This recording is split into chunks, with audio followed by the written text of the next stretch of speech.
Mike Tyson knocked out a paid hitman at 19 who's now serving 3 life sentences for triple homicide. One of Mike Tyson's most spectacular early knockouts came at the end of an exciting one-round battle with Reggie Gross, a hitman and mob enforcer now serving life in prison in Missouri. Gross lasted less than 3 minutes in the ring with Tyson in 1986, but he made an impression on the 19-year-old phenomenon, coming out firing and catching Tyson with a terrific uppercut. Unfortunately for Gross, exchanging firepower with a young Tyson was a dangerous game and Kid Dynamite ducked under the taller man's blows and sprung up to land a savage left hook which put Gross down. Beforehand, Tyson was aware that rugged Reggie could be more dangerous than his 18-4, 12 KOs record suggested. He had a reputation for ruining the unbeaten records of heavyweight prospects. He was a tough fighter they called the Spoiler because he had upset some good fighters, including Burt Cooper and Jimmy Clark, who was a great American Olympian, Tyson said later.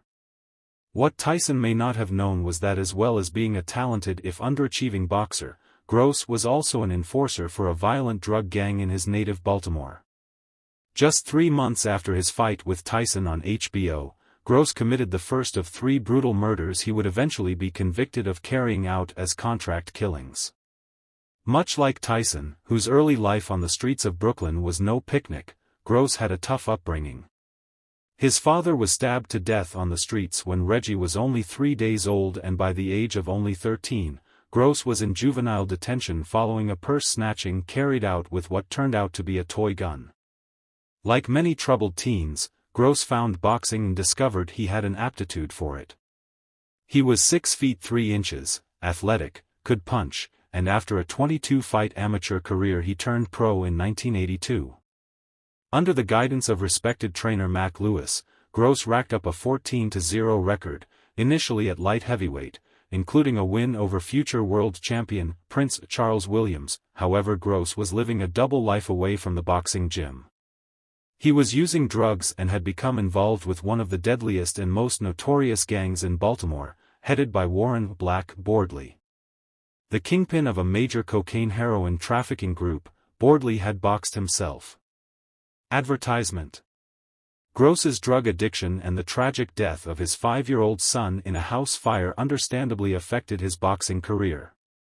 At the same time Cus D'Amato-guided Tyson was rising in prominence, Gross lost 4 of 8 fights between 1984 and 1986. However, he knew that when was matched with Tyson at Madison Square Garden in June '86 that one win against the hottest heavyweight prospect in decades could turn everything around for him. Gross got himself in career-best shape. Mike Tyson is like a bull, he comes right at you. I eat bulls for dinner, said a confident Gross pre-fight. Even in the abbreviated contest, Gross shows some skill and hand speed, firing out a jab and catching Tyson when he unleashed a flurry of punches.